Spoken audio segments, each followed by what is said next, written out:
Hello everyone, welcome once again in BST lovers. Guys, really thanks a lot for your love and support.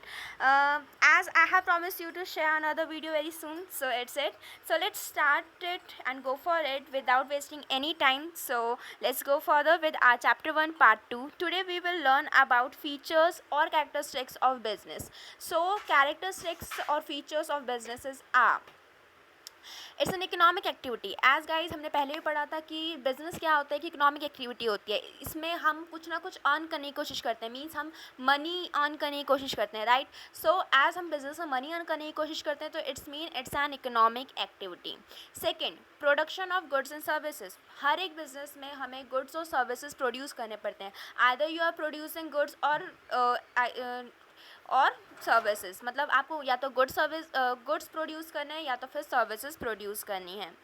Now third one is exchange of goods and services, यानी आप किस में dealings करते हैं, goods and services में dealings करते हैं। आपको गुड्स और सर्विसेज एक्सचेंज करनी पड़ती है, और किसके अगेंस्ट में आप एक्सचेंज करते हैं गुड्स एंड सर्विसेज? मनी के एक्सचेंज में, राइट।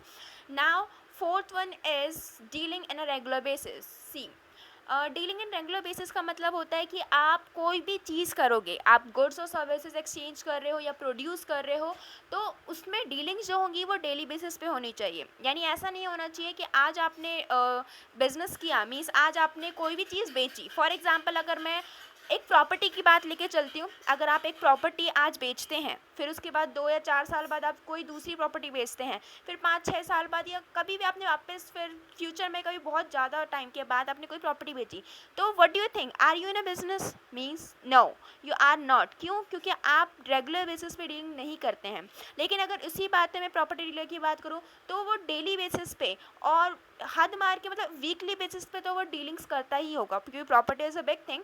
और अगर मैं एक शॉपकीपर की बात करूँ, फॉर एग्जाम्पल आप मार्केट गए, आपने कोई ड्रेस खरीदी, उस समय आपको अच्छी लगी और घर पे आके देखा कि आपको वो ना टाइट हो रही है या फिर मतलब आप पे फिट नहीं आ रही है, आपने अपनी फ्रेंड को वो बेच दिया, तो आपने बिजनेस किया क्या? No, it's not. क्यों? आपने डीलिंग नहीं की है रेगुलर बेसिस पे। अगर उसी की जगह आप कोई एक शॉपकीपर होते हैं, आप डेली बेसिस पे ड्रेसेस को एक्सचेंज करते, तो it's mean you are in a business. Fine. Now next is uncertainty of risk. Uncertainty of risk means आप जो रिस्क होता है, इसमें अनसर्टेनिटी ऑफ रिस्क, बहुत ज़्यादा रिस्क होता है, कभी भी रिस्क आ सकता है। अनसर्टेनिटी मतलब पता नहीं है हमें, कभी भी रिस्क आ सकता है, राइट। हम लोग जब बिज़नेस करते हैं तो हम लोग कितना भी पैसा यूज़ करके, फॉर एग्जाम्पल मैंने 10,000 का बिज़नेस ओपन किया, 20 का, 1 लाख, 1 करोड़, कितने का भी बिज़नेस ओपन किया, कभी भी मेरे को लॉस हो सकता है। डिड आई नो कि कब मेरे को लॉस होगा, कब मेरे को प्रॉफिट होगा? कभी भी लॉस हो सकता है, मीन्स कोई कह नहीं सकता है कब रिस्क आ जाए। तो बिज़नेस का ये एक और फीचर होता है दैट हमें फ्यूचर में कभी भी रिस्क हो सकता है। नो वन नोज़ कि फ्यूचर में रिस्क हमें कब हो जाए। Fine. Now next we will go ahead for the business as an economic activity. Business as an economic activity के अंदर आता है कि बिजनेस में बहुत सारी चीज़ें होती हैं, like it's a profit motive, it's creating utilities, exchange of goods and services. Means business क्या है? बिजनेस एक इकोनॉमिक एक्टिविटी है, तो बिजनेस एक इकोनॉमिक एक्टिविटी है, तो हम लोग प्रॉफिट तो डेफिनेट सी बात है कमाएंगे, because without profit a business can't be survive, right. तो firstly it's a profit motive, यानी प्रॉफिट के मोटिव के लिए ही हम लोग बिजनेस करते हैं। क्या कोई ऐसा होता है कि मतलब कि बाहर जाके वो मतलब कि अपने जो ड्रेसेस है वो लॉसेस में जाके बेच के आ जाए, या फिर फालतू में किसी को फ्री में बांट के आ जाए? ऐसा नहीं होता है ना। अगर वो ऐसा कर रहा है यानी वो अपनी साइकोलॉजिकल सेटिस्फेक्शन के लिए कर रहा होगा, मे बी, क्योंकि कई बार हम लोग ऐसा करते हैं कि कोई कुछ कपड़े किसी गरीब को दे के आ जाते हैं, लेकिन क्या कोई बिजनेसमैन ऐसा कभी करता है? नो। वो मनी के एक्सचेंज में ही कोई भी चीज़ आपको देगा, कोई भी गुड्स हो, कोई भी सर्विसेज हो, है ना। तो we did the business for profit motive. Second is creating utilities. हम लोग डिफरेंट टाइप की यूटिलिटीज़ इसमें करते हैं, जैसे many type of utilities are there which we will read further. Third one is exchange of goods and services. हम लोग goods और सर्विसेज एक्सचेंज करते हैं। Now let's read about the creating utilities. Utilities क्या होती है? First is form utilities, place utility and time utility. हम लोगों ने यहाँ पे 3 यूटिलिटीज़ है, form utility, place utility and time utility. Form utility क्या होती है?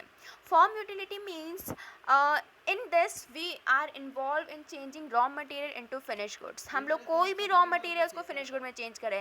लाइक यहाँ पे एग्जांपल्स दे रखे हैं, पटैटो को हमने चिप्स में चेंज कर दिया, इट्स फॉर्म यूटिलिटी, हमने फॉर्म चेंज कर दी उसकी। हमने कोई भी चीज़ को अगर चेंज करा है, जैसे यहाँ पे और भी है कि कुछ पार्ट्स दे रखे हैं कार के, उन सब पार्ट्स को हमने एक साथ असेंबल करके एक कार में उसको चेंज कर दिया, means we are changing the form of the goods. हम लोग किसी भी गुड की फॉर्म चेंज कर रहे हैं, रॉ मटेरियल से उसको एक फिनिश गुड में चेंज कर रहे हैं, it's mean we are changing its form, it's form utility. Next example, it could be कोई भी एक धागा है, सुई है, कपड़ा है, उन सबको हमने असेंबल करके एक शर्ट बना दी, तो इट्स फॉर्म यूटिलिटी। हमने रॉ मटेरियल्स को लेके एक फिनिश गुड बना दिया। तो कोई भी चीज़ की आप उसको उसकी फॉर्म चेंज करते हो, means you are doing form utility, आप फॉर्म यूटिलिटी कर रहे हैं, आप फॉर्म चेंज कर रहे हैं। Next, place utility. Place utility क्या होती है? व्हेन, अब सी प्लेस में क्या होता है, अब सारी चीज़ें जो हैं वो एक जगह प्रोड्यूस होती हैं, हमारे हर जगह में all over the world producers कुछ जगह में लिमिटेड एरियाज़ में हैं, लेकिन जो कंज्यूमर्स हैं they are spread all over the world. लेकिन अब उन कंज्यूमर्स तक वो सामान पहुंचाना, प्रोड्यूसर हर कंज्यूमर के पास नहीं जा सकता है, राइट। कंज्यूमर और प्रोड्यूसर के बीच में एक डिस्टेंस होता है जिसको प्लेस यूटिलिटी फॉर्म करता है। यानी कोई भी प्रोडक्शन जो होता है वो हर जगह नहीं होता है। अगर मैं बात करूँ वूल की, तो वूल क्या हर जगह मिलता है? नहीं, वो ठंडे इलाके में मिलता है ना वूल, ठंडे इलाके में उसको प्रोड्यूस किया जाता है। लेकिन सर्दियों के टाइम पे तो वूल के ड्रेसेस हर कोई पहनता है, वूल की क्लोथ्स हर कोई पहनता है। कैसे? By the help of place utility. We use the place utility, and place utility refers to transportation, यानी आपका बस फैसिलिटी या कोई भी transport facility comes in place utility. हम लोग चीज़ों को एक जगह से दूसरी जगह ले जा रहे हैं, एक कंट्री से दूसरी कंट्री लेके जाते हैं, these all comes in place utility. Next one is time utility.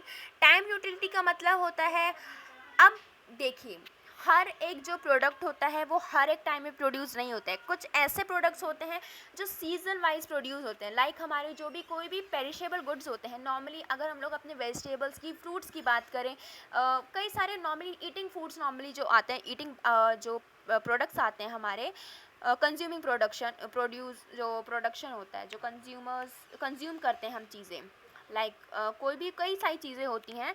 जैसा मैं वूल का एग्जांपल लेके चल रही थी, तो वूल भी हर टाइम पे प्रोड्यूस नहीं होता है, राइट। अगर एक फैक्ट भी है जो नॉर्मली शायद आप लोगों को पता होगा कि जो वूल होता है इसको सर्दियों के टाइम पे जो वो शीप होती है उससे नहीं निकाला जाता है, उसको गर्मियों के टाइम पे निकाला जाता है। वाई? क्योंकि कई लोग ये सोचते हैं कि वो इसलिए होता है ताकि उसको ठंड ना लग जाए, but no, it's not true. वो इसलिए होता है ताकि उसको ईज़िली उस बना के रख लिया जाए पहले ही से, और ताकि जब उसका यूज़ आए, जब भी कंज्यूमर को उसकी नीड हो, तब तक वो ऑलरेडी अवेलेबल हो मार्केट में। इसी तरीके से कई सारे ऐसे प्रोडक्ट्स होते हैं जो कि उस टाइम पे नहीं बनाए जाते हैं जब उनको ज़रूरत होती है लोगों को, या फिर कुछ एक लिमिटेड टाइम तक वो चीज़ें बनाई जाती हैं या उगाई जाती हैं। जैसे हम लोग किसी भी चीज़ की बात करते हैं, हम लोग एप्पल्स की बात करते हैं, हम लोग मैंगोज़ की बात करते हैं, तो ये सारी चीज़ें आपको नॉर्मली सारे सीजन्स में अवेलेबल होती हैं, राइट। आप कैरेट की बात करें, किसी भी चीज़ की बात करें, पर क्या ये हर एक सीज़न में उगाया जाता है? No, they are not. तो बिजनेसमैन या फिर कोई भी बिजनेस या फिर क्या करता है कि ये हमें हर एक टाइम पे प्रोवाइड करता है by the help of where housing.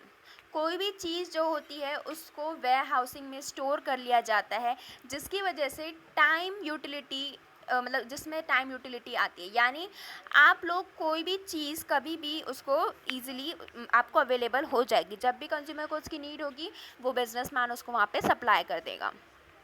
Next is objective of business. Guys, objective क्या होता है बिजनेस का? फर्स्ट है इकोनॉमिक ऑब्जेक्टिव, सेकंड है social objective, and third is human और individual objective. Firstly let's go ahead for the economic objective. Economic objective क्या होता है? First survival, second profit and third growth. देखिए, मैं आपको एक बहुत इंपॉर्टेंट चीज़ बता देती हूँ यहाँ पे, सर्वाइवल, प्रॉफिट एंड ग्रोथ ये एक तरह से सिस्टमैटिकली चलेगा। हम लोग ऐसे नहीं कर सकते पहले प्रॉफिट फिर ग्रोथ फिर सर्वाइवल, आप लोग एग्जाम में भी ऐसे लिख के नहीं आ सकते हैं।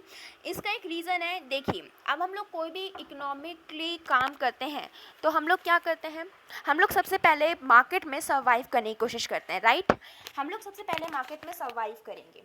जो अगर हम लोगों ने मार्केट में सर्वाइवल बेयर कर लिया, it's mean we are able to survive in the market.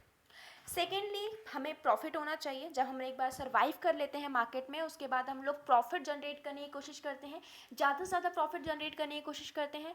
जब हमारे पास एक सफिशिएंट अमाउंट ऑफ प्रॉफिट हो जाता है, then we try to expand, then we try to grow.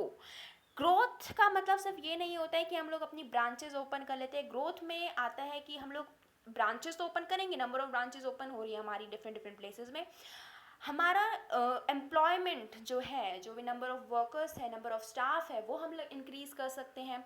जो हमारा प्रोडक्शन है वो लोग हम इंक्रीज़ कर सकते हैं। तो बहुत सारी ऐसी चीज़ें हैं जिसमें हम इंक्रीजमेंट करते हैं। It's mean we are growing up, we are doing our growth in the economy, get it. तो इस वजह से सबसे पहले हमारा सर्वाइवल था, देन हम लोग प्रॉफिट करते हैं। जब प्रॉफिट अच्छी तरीके से जनरेट होने लग जाता है, when we feel that we have the sufficient profit, हम लोग थोड़ा एक्सपेंड हो सकते हैं, ग्रो हो सकते हैं, then we try to grow up, we grows up in the market. Next one is social objective. Social objective क्या होता है? सोशल ऑब्जेक्टिव से आपने नाम से पता चल रहा होगा, that which relates with the society. हम लोग सोसाइटी में रहते हैं, सोसाइटी के कुछ रूल्स एंड रेगुलेशंस होते हैं, हम सबको फॉलो करने पड़ते हैं, राइट। सो सोशल ऑब्जेक्टिव में क्या क्या चीज़ें आती हैं, let's see. First one is supply of desire quality of production, यानी कि एक डिज़ायर क्वालिटी ऑफ जो प्रोडक्शन है वो होना चाहिए। इससे ऐसा नहीं होना चाहिए कि आप कोई भी जो प्रोडक्शन कर रहे हैं उसका जो रेट है वो रीज़नेबल होना चाहिए, क्वालिटी अच्छी होनी चाहिए। बिकॉज आजकल का जो कंज्यूमर्स है वो they are normally consider towards the quality, they need the quality. Quality के साथ साथ they needs the reasonable prices too, right. हम लोग कभी भी मार्केट में जाते हैं तो डिड वी वांटेड कि हम लोग लो क्वालिटी का प्रोडक्ट ले लें? No, we wanted the best quality products, right. So supply of desire quality of goods, production supply of goods, quality of goods, यानी कि अच्छे क्वालिटी के गुड्स प्रोड्यूस होने चाहिए, अच्छे क्वालिटी के गुड्स सप्लाई होने चाहिए in the reasonable prices. Second one is avoidance of unfair practices. Unfair trade practices जो होती हैं, जो नॉर्मली जो हमारे शॉपकीपर्स होते हैं, और या फिर क्या होता है, जो हमारे बिजनेसमैन होते हैं, वो कई बार हमारे साथ अनफेयर ट्रेड प्रैक्टिसेस करते हैं। यानी कि वो लोग क्या करते हैं, वो लोग हमें रीजनेबल प्राइसेस पे कोई भी गुड नहीं देते हैं या क्वालिटेटिव गुड्स नहीं देते हैं, that is unfair trade practices. या फिर एमआरपी ज़्यादा बढ़ा के देना, these all comes in unfair trade practices. Third one is employment generation. अब हम लोग जब बिजनेसमैन हैं तो बिजनेसमैन को थोड़ा सोसाइटी की तरफ ध्यान देते हुए लेबर को थोड़ा ज़्यादा जस्ट लेबर्स को ज़्यादा बढ़ाने की कोशिश करें, एम्प्लॉयमेंट ज़्यादा देने की कोशिश करें कंपैरेटिवली जो मशीनरी से काम करता है। कोशिश करें कि वो मशीनरी से कम काम करे और लेबर से ज़्यादा करवाए, because employment generation is must. अगर एम्प्लॉयमेंट नहीं होगी तो हमारा जो इकोनॉमी है वो भी ग्रो अप नहीं कर पाएगा। Fourth one is social services.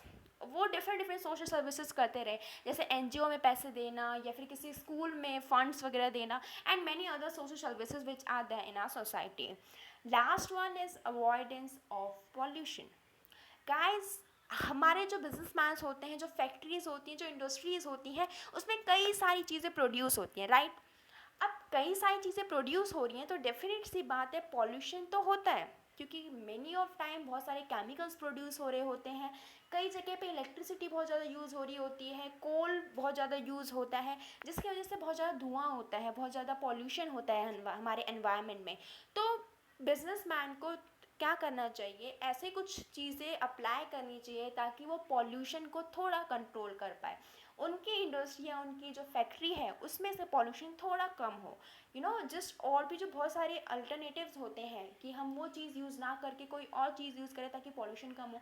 कई सारे ऐसी कंपनीज स्टिल है जैसे अभी बीच में न्यूज़ आई थी कि KitKat is trying to use less amount of plastic in the packaging, right? तो that is avoidance of pollution. He is trying to not pollute the environment, right, by using the other things rather than the plastic.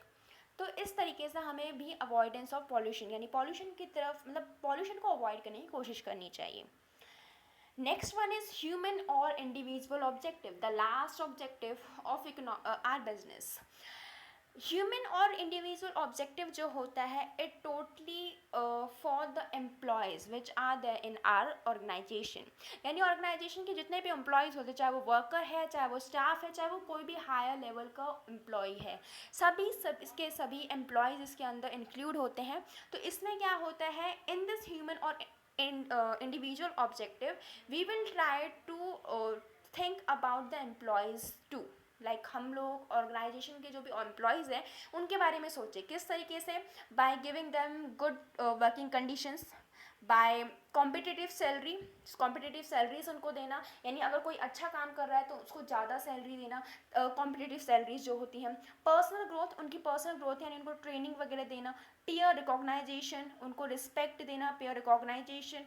Last one is special benefits. कई सारे special benefits होते हैं जो यहाँ कई सारी organisations देती हैं, लाइक जैसे हाउसिंग फैसिलिटीज़ जो होती हैं, मेडिकल फैसिलिटीज़ या free education to the childrens. Many of the organizations are really there who are doing so, and really we wanted that future में कोई भी ऑर्गेनाइजेशन हो तो वो भी ये काम करे, बिकॉज स्पेशल बेनिफिट्स या फिर जो दूसरे ये बेनिफिट्स हैं, good working condition, competitive salary, ये रियल में एम्प्लॉय के मिलने चाहिए, because every employee works for the organization. अगर एम्प्लॉय के बेनिफिट में कोई काम नहीं होगा, definitely employee will not try to do something good for the organization too. तो ये सोसाइटी के लिए कुछ अच्छा काम करना, एम्प्लॉय के लिए कुछ अच्छा काम करना, ये सारी चीज़ें हमें रिपीट बैक होती हैं. अगर हम सोसाइटी के लिए अच्छा काम करते हैं तो डेफिनेट सी बात है, हम लोग भी खुद कहते हैं ना कि वो वाली जो ऑर्गेनाइजेशन है, वो कंपनी जो है, वो कंपनी ने ना पता है सोसाइटी के लिए ऐसा ऐसा किया. तो अब if I am talking about, मैंने किटकैट का एग्जाम्पल दिया आपको, राइट? आप लोग क्या सोचो कि वो प्लास्टिक को कम यूज़ करने की कोशिश कर रही है. तो from next time whenever we try to buy any chocolate, why not to buy a head for buy that one जो प्लास्टिक कम यूज़ कर रही है. कई सारे ऐसे लोग होते हैं जो उस चीज़ की फीचर्स देखते हैं, मतलब कि वो कंपनी जो सोसाइटी के लिए कर रहे हैं ना, कई बार लोग उसकी तरफ अट्रैक्ट होते हैं. एक तरह से एडवर्टीजमेंट भी होती है कि that company is doing something differently, और जो कि सोसाइटी के लिए अच्छा है. नॉट टू जस्ट दैट, अगर वो एम्प्लॉयज़ के लिए भी अच्छा करेगी तो हर एक एम्प्लॉय अपने, अब कोई बिजनेसमैन है, बिजनेसमैन अपने कोई भी अपना ऑर्गेनाइजेशन है उसको ग्रो अप करने की कोशिश करता है. एम्प्लॉय क्यों ग्रो अप करने की कोशिश करेगा उस बिज़नेस को? क्यों? क्योंकि वो जो एम्प्लॉय है, अगर उसको अच्छी तरीके से कोई भी बिजनेसमैन ट्रीट करेगा, उसको ये सारी फैसिलिटीज़ देगा, तो क्या होगा, जो एम्प्लॉय होगा वो भी ये सोचेगा कि क्यों ना मैं भी जो ऑर्गेनाइजेशन हूँ उसको बढ़ावा देने की कोशिश करूँ, ऑर्गेनाइजेशन को इंक्रीज़ करवाने की कोशिश करूँ, ताकि उसको भी तो फ़ायदा होगा ना. अगर ऑर्गेनाइजेशन बढ़ेगा तो उसको भी तो सैलरी होगी, वो बढ़ेगी ना. तो वो क्या करेगा, वो भी ट्राई करेगा कि ऑर्गेनाइजेशन को बेनिफिट्स दे, वो कोशिश करेगा कि वो गलतियाँ कम करे, वो कोशिश करेगा कि और डिफरेंट आइडियाज़ वो ऑर्गेनाइजेशन के लिए लेके आए. ओके, नाउ नेक्स्ट इज़, हमने इतना सब कुछ ऑब्जेक्टिव वगैरह सब कुछ पढ़ा. अब रोल क्या होता है प्रॉफिट का बिजनेस में. अब हमने ये पढ़ा था ना कि जो प्रॉफिट मोटिव होता है बिजनेस, तो लेकिन अब रोल क्या होता है प्रॉफिट का बिजनेस में. फर्स्ट वन हमने वैसे ही पढ़ा था कि प्रॉफिट क्या होता है, profit, survival and all, right. तो प्रॉफिट का जो मेन रोल होता है, the first role is survival. Survival means profit जो होता है, अगर हमें सफिशिएंट प्रॉफिट मिलेगा, मतलब इतना प्रॉफिट मिल रहा है कि हम लोग सर्वाइव कर पा रहे हैं, तो प्रॉफिट सबसे पहले सर्वाइव करने के लिए होता है. कोई भी कंपनी, कोई भी बिजनेस सबसे पहले मार्केट में आता है तो सर्वाइव करने की कोशिश करता है. अब वो सर्वाइव कैसे करेगा? क्या वो ऑक्सीजन लेके आएगा दूसरों से? No. What he wanted the profit. एक बिजनेसमैन के लिए उसका ऑक्सीजन उसका प्रॉफिट ही होता है, उसका मनी ही होता है. जिस हिसाब से वो लोग प्रॉफिट कमाते हैं उसके हिसाब से उनका जो ऑर्गेनाइजेशन है, उनका जो फर्म है, उनकी जो बिजनेस है, वो आगे बढ़ता चला जाता है. तो first is survival. Second is expansion and growth. Expand करना, ग्रो अप करना, right. Third is symbol of efficiency. Efficiency का एक सिंबल होता है profit. Fourth is reward for bearing the risk. And fifth one is helps to gain reputation. Survival, यानी कि वो market में सर्वाइव कर सके, राइट। प्रॉफिट किस लिए होता है? ताकि वो मार्केट में सर्वाइव कर सके। सेकंड, एक्सपेंशन एंड ग्रोथ, वो प्रॉफिट ज़्यादा बढ़ेगा तो एक्सपेंशन और ग्रोथ तो अपने आप होएगा।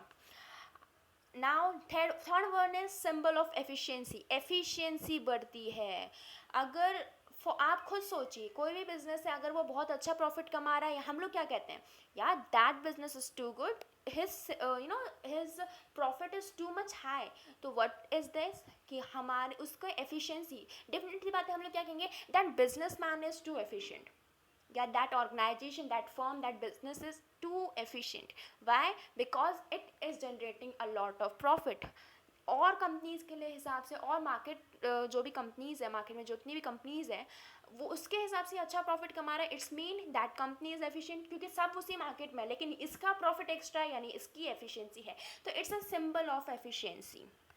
Fourth one is reward for bearing the risk. सबसे पहली बात हमने ये बोला था कि प्रॉफिट अगर कमाना है तो रिस्क तो लेना पड़ेगा, because without risk not a single business is able to survive in the market. अगर मेरे को बिजनेस स्टार्ट करना है तो मैं 1000 रुपये का ही सही, लेकिन रिस्क ज़रूर लूँगी। अब वो डिपेंड करता है कि मैंने किस हिसाब से रिस्क लिया है। अगर मैं 1 लाख का रिस्क लूँगी, जो प्रॉफिट होगा तो वो उसके हिसाब से होगा, और 1 करोड़ का रिस्क लूँगी तो जो प्रॉफिट होगा वो भी उसी हिसाब से होगा। तो वैसे it's a reward for bearing the risk. हमने रिस्क बेयर आउट किया, हमें लॉस नहीं हुआ, हमें प्रॉफिट हुआ, तो इट्स अ रिवॉर्ड, राइट। अगर वो रिस्क लेने के बाद हमें लॉस होता तो हम हार गए, लेकिन रिस्क लेने के बाद हमें प्रॉफिट हो रहा है, means we won it, we got the reward in the form of profit. Okay, next one and last one is helps to gain reputation and goodwill. Simple सी बात है, एफिशिएंसी का सिंबल है ये, राइट। तो एफिशिएंसी का symbol है, यानी हमारी गुडविल। गुडविल क्या होता है? हमारी रेपुटेशन जो होती है। तो मार्केट में अगर हम लोग अच्छा प्रॉफिट गेन करेंगे, means we are gaining the reputation, we are gaining the goodwill in the market. So I wish कि आपको ये सब कुछ समझ में आया होगा और ये सब कुछ आपको अच्छा लगा होगा। सो thanks a lot and guys, सिर्फ इतना ये सुन लेने से आपको नहीं समझ में आएगा। Please go ahead with your books too एक बार वापस से इतना वापस पढ़ना, उसके बाद आप वापस जाके ये वीडियोस देख सकते हो, ताकि आपको अच्छी तरीके से दिमाग में बैठ जाएगा और आप लोग बहुत अच्छी तरीके से एग्ज़ाम में परफॉर्म कर पाओगे।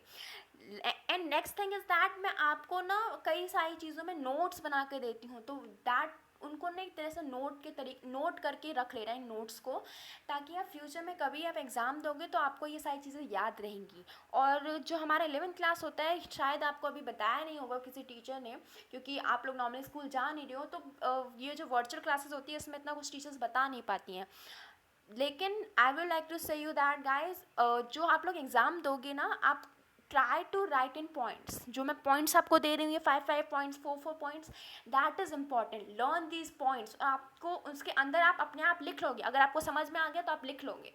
तो इन पॉइंट्स को याद करने की कोशिश करना, और इन पॉइंट्स के हिसाब से एग्जाम में लिख के आओगे तो 5 मार्क्स के क्वेश्चन में अगर आप 5 पॉइंट्स लिख के आओगे तो डेफिनेटली कोई भी टीचर हद मार के कोई पॉइंट एक गलत भी करेगी ना, तो 4 नंबर से आपको कम दे ही नहीं सकती है। So always learn these points and remember them, और इन सारे पॉइंट्स को समझ में आना चाहिए, पता होना चाहिए कि इन पॉइंट्स का मतलब क्या है। अगर पता है तो आपको सिर्फ पॉइंट्स याद करने की ज़रूरत है, रट्टा लगाने की ज़रूरत नहीं है। So thanks a lot once again, and please like, subscribe and share my channel too. अगर आपने अभी तक सब्सक्राइब नहीं किया है, लाइक नहीं किया, तो please subscribe, please please please, because it is a psychological satisfaction for me, it is motivating to me. So please subscribe it and like it. Thank you so much once again.